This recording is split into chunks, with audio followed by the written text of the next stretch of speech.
Students, इस video में हम डिस्कस करेंगे बिल ऑफ एक्सचेंज में ड्यू डेट कैसे कैलकुलेट की जाए, यानी due date of the bill, maturity date of the bill. Due date का मतलब होता है जिस दिन बिल का टाइम पूरा हो रहा है। जैसे 2 महीने के लिए बिल लिखा गया है तो 2 मंथ्स कंप्लीट हो गए, तो 2 मंथ्स कंप्लीट होने पे प्लस 3 डेज ऑफ ग्रेस। यहाँ ध्यान रखना स्टूडेंट्स, बिल ऑफ एक्सचेंज में यानी जो ड्रॉर है जब भी बिल को ड्रॉ करता है, ड्रॉई बिल को एक्सेप्ट करता है। हम ये जानते हैं ड्रॉर ड्रॉई 2 मेन पार्टीज हैं बेसिकली, थर्ड होती है पेई। तो ड्रॉर ने जिस दिन बिल लिखा, ड्रॉई ने उसको एक्सेप्ट कर दिया। उस दिन के बाद मान लो बिल लिखा गया है 2 मंथ के लिए, हमारे 2 मंथ कंप्लीट होंगे प्लस 3 डेज ऑफ ग्रेस, यानी 3 दिन एक्स्ट्रा दिए जाते हैं, उनको ऐड कर दिया जाता है for calculation of due date of the bill. और ड्यू डेट पर यानी जिस दिन ड्रॉई से ड्रॉर को पेमेंट आनी है बिल की, उसे हम ड्यू डेट बोलते हैं। ड्यू डेट कैसे कैलकुलेट की जाए, इसको समझाने के लिए, डिस्कस करने के लिए मैंने 3 एग्जाम्पल लिए हैं बेटा, 3 डेट्स ली हैं। इनको ध्यान से देखेंगे आप लोग। फर्स्ट है date of writing the bill. ये वो डेट हैं जिन पर हमें बिल लिखा गया है, जिन डेट्स पे ये पीरियड है, कितने दिन के लिए बिल लिखा गया है, और ये ड्यू डेट है। यहाँ ड्यू डेट कैलकुलेट करके हमें मेंशन करना है। अब देखिए ड्यू डेट कैसे कैलकुलेट करते हैं इजीली, ताकि कोई मिस्टेक भी ना हो। फर्स्ट लीजिएगा, फर्स्ट है बिल लिखा गया है 1 जनवरी 2019 को, यानी date of drawing the bill. Date of writing the bill क्या है? 1 जनवरी, यानी ये फर्स्ट यहाँ लिखता हूं बेटा मैं, 1 जन को हमने बिल लिखा, ये date of writing the bill है। और बिल लिखा गया है 3 मंथ्स के लिए। तो देखिए इसमें ध्यान से, फर्स्ट मंथ कंप्लीट होगा 1 फेब को, सेकंड मंथ कंप्लीट होगा 1 मार्च, थर्ड मंथ कंप्लीट होगा 1 अप्रैल। देखिए 1 अप्रैल को 3 मंथ कंप्लीट हो गई, बट इसमें हमें ऐड करना है 3 डेज ऑफ ग्रेस। यानी चाहे बिल 1 महीने के लिए लिखा गया हो, 2 महीने के लिए लिखा गया हो, या 3 मंथ के लिए लिखा गया हो, हमें 3 दिन ग्रेस के ऐड करने हैं। तो 1 अप्रैल में जब हम 3 डेज ऑफ ग्रेस ऐड कर देंगे, 1 + 3, ये हो जाएगा 4 अप्रैल। यानी हमारी ड्यू डेट हो जाएगी फर्स्ट बिल में 4 अप्रैल 2019। इस केस को स्टूडेंट्स दोबारा देख लें। Date of writing the bill, bill लिखा गया है 1 जनवरी 2019 को, यानी 1 जनवरी को बिल लिखा गया 3 महीने के लिए। अब 3 महीने कैसे कैलकुलेट करेंगे? देखो, पहला फर्स्ट मंथ कंप्लीट हुआ 1 फेब को, दूसरा कंप्लीट हुआ 1 मार्च को, और 3 महीने कंप्लीट हुए 1 अप्रैल को। 1 अप्रैल में 3 डेज ग्रेस के ऐड कर दीजिए, तो ये हो गए हमारे 4 अप्रैल, यानी ड्यू डेट हो जाएगी 4 अप्रैल 2019। तो ये हमने फर्स्ट केस किया है जब बिल लिखा गया है 3 मंथ के लिए। सेकंड केस देखिएगा। सेकंड केस में मैंने 2 डेट्स ली हैं बेटा जानबूझकर, कि अगर बिल लिखा जाए 28 जनवरी को या 30 जनवरी को, दोनों ही केसेस में ड्यू डेट एक ही आएगी। ऐसा क्यों है बेटा? देखिए, क्योंकि बिल लिखा गया है 1 मंथ के लिए, 1 मंथ, और जनवरी में अगर बिल लिखा है तो 1 मंथ कब कंप्लीट हो रहा है? फेब में। और फरवरी में कितने डेज होते हैं आप जानते हैं, नॉर्मली 28 डेज। और अगर लीप ईयर हो, लीप ईयर होता है 2016, 2020, 2024, इनमें लीप ईयर होता है हमारा। अदरवाइज फरवरी में हमारे 28 डेज होते हैं। अब ये देखिए, बिल लिखा गया है 28 जनवरी को, तो 1 मंथ कंप्लीट कब होगा? ध्यान से देखें स्टूडेंट्स, मैं यहां लिख देता हूं सेकंड केस को। बिल लिखा है 28 जनवरी, तो 1 मंथ कब कंप्लीट होगा?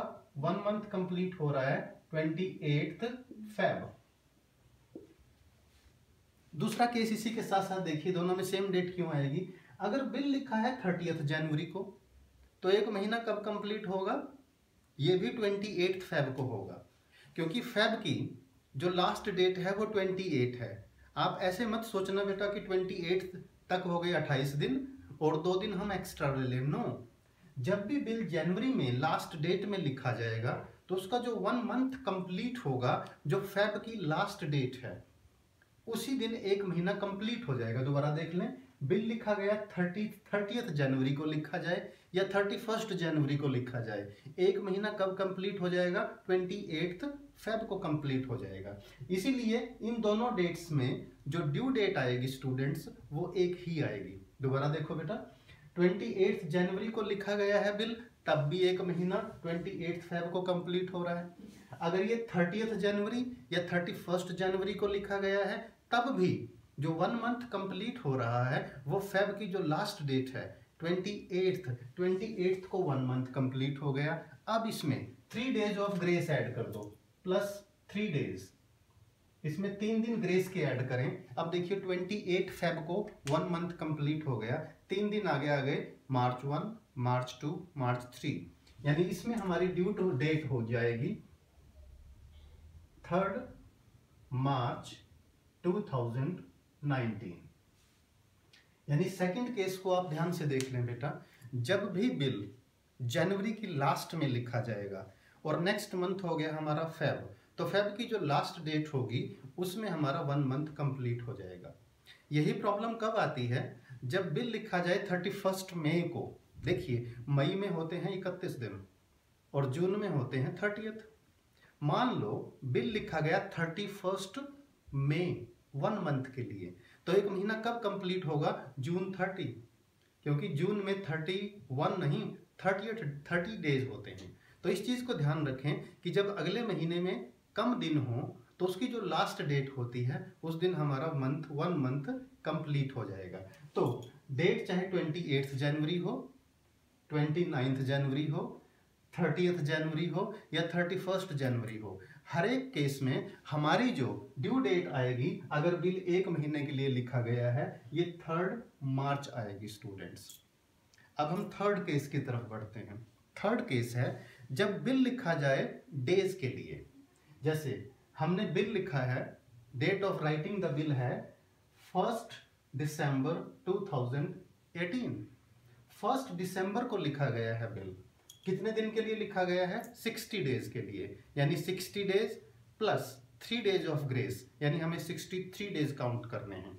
अब यहाँ समझने वाली बात क्या है स्टूडेंट्स, जब भी बिल डेज के लिए लिखा जाए तो जिस डेट में बिल लिखा गया है उस डेट को छोड़ देते हैं हम। देखो, दिसंबर में बिल लिखा गया है, दिसंबर में होते हैं 31 डेज, 31, लेकिन ये बिल क्योंकि 1 दिसंबर को लिखा है तो फर्स्ट डेट छोड़ दो। तो दिसंबर में कितने महीने दिन बचे?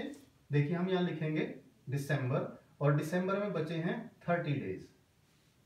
स्टूडेंट्स, ये ध्यान से समझ लेना डेज वाला केस। हमने 1 दिसंबर को बिल लिखा है, 1 दिसंबर, तो फर्स्ट डेट छोड़ दो बेटा। तो दिसंबर में वैसे होते हैं, देखिए दिसंबर में वैसे होते हैं 31 डेज, लेकिन 1 को बिल लिखा है तो कितने दिन बचे हैं? 30, प्लस हमें करना है बेटा 63 डेज पूरे करने हैं। दिसंबर के बाद जो महीना आ गया वो आ गया हमारा जनवरी। जनवरी में होते हैं 31। देखिए बेटा ध्यान से लिखते जाएंगे हम ऐसे। तो अगर हम यहाँ तक कैलकुलेट करें तो यहाँ कितना हो गया? 61, और हमें कितना चाहिए? बिल लिखा गया है 60 डेज के लिए, प्लस 3 दिन ग्रेस के हैं, यानी 63 डेज काउंट करने हैं हमें। तो जनवरी की लास्ट तक हमारे 61 डेज हैं।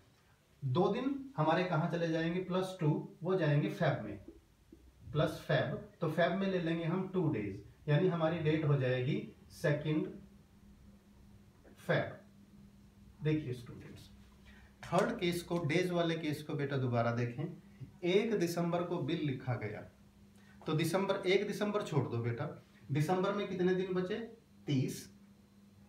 जनवरी में आ गए आगे 31, इन दोनों को ऐड करें तो 61 हो गया। तो 2 दिन हमें कहाँ से लेने पड़ेंगे? फेब से, यानी जो ड्यू डेट है दैट फॉल्स ऑन 2 फेब 2019। देखिए बेटा 2 फेब 2019। तो इसमें मेन बात ध्यान रखने वाली है कि जिस डेट में बिल लिखा जाए उस डेट को एक्सक्लूड कर देना है, उसके बाद डेज काउंट करने हमने शुरू करने हैं। तो ये हमने 3 केसेस में डिस्कस किया, how to calculate due date of the bills. अब इसमें कुछ खास नोट करने वाली बात है स्टूडेंट्स, देखिए वो खास नोट बात करने वाली बात क्या है। If due date of BR यानी bill falls on public holiday और संडे, हम ड्यू डेट पहले ही कैलकुलेट कर लेते हैं। अगर ड्यू डेट संडे को या पब्लिक हॉलीडे जैसे 2 अक्टूबर, 15 अगस्त, 26 जनवरी, ड्यू डेट इनमें पड़ती है, हमें पहले से पता है कि छुट्टी है, हॉलीडे है, तो हम क्या करते हैं 1 डे अर्लियर, यानी ड्यू डेट एक दिन पहले हो जाएगी बेटा। यानी कैसे, मान लो ड्यू डेट जो है वो पड़ रही है, ड्यू डेट जो है दैट इज 6 जून 2019, ये हम एग्जांपल लेके चल रहे हैं। फॉर एग्जांपल 6 जून की हमारी ड्यू डेट, लेकिन 6 को संडे है मान लो, तो हमारी ड्यू डेट एक्चुअल क्या हो जाएगी, that will be on 5 June 2019। This is just an example. यानी अगर ड्यू डेट पे संडे या कोई पब्लिक हॉलीडे पड़ रहा हो तो हम एक दिन पहले लेकर चलते हैं उसको। सेकंड केस लेके चलिएगा, अगर ड्यू डेट पे कोई इमरजेंसी हॉलीडे डिक्लेयर हो जाए, यानी हमारी ड्यू डेट पे कोई हॉलीडे नहीं थी बट गवर्नमेंट ने इमरजेंसी हॉलीडे डिक्लेयर कर दी, यानी when an emergency holiday is declared on due date, तो हम क्या करते हैं अ डे लेटर, क्योंकि ये छुट्टी अचानक हुई है इमरजेंसी, तो एक दिन बाद माना जाएगा। इसी केस को यहाँ लेकर चलिए बेटा, मान लो हमारी ड्यू डेट आ रही थी 6 जून 2019, ये एग्जांपल है सिर्फ, और उस दिन हो गया इमरजेंसी हॉलीडे, तो हमारी एक्चुअल ड्यू डेट क्या हो जाएगी बेटा 1 डे लेटर, यानी एक दिन बाद, ये हो जाएगी 7 जून 2019। तो इन चीजों को आपको ध्यान रखना है। This is how we need to take care while calculating due date of the bill of exchange। यानी bill of exchange के चैप्टर में 3 days of grace के ऐड करके हमें कैसे ड्यू डेट कैलकुलेट करनी है, चाहे वो मंथ के अकॉर्डिंगली हो, जन और फेब का कैसे ध्यान रखना है, लास्ट डेट का कैसे ध्यान रखना है, नंबर ऑफ डेज को कैसे काउंट करना है। पब्लिक हॉलीडे के केस में एक दिन पहले हो जाएगा और इमरजेंसी हॉलीडे के केस में ड्यू डेट एक दिन बाद शिफ्ट हो जाएगी। वीडियो को अच्छे से देखें, रिवाइज करें, फ्रेंड्स के साथ शेयर करें, चैनल को सब्सक्राइब जरूर करें। Thank you.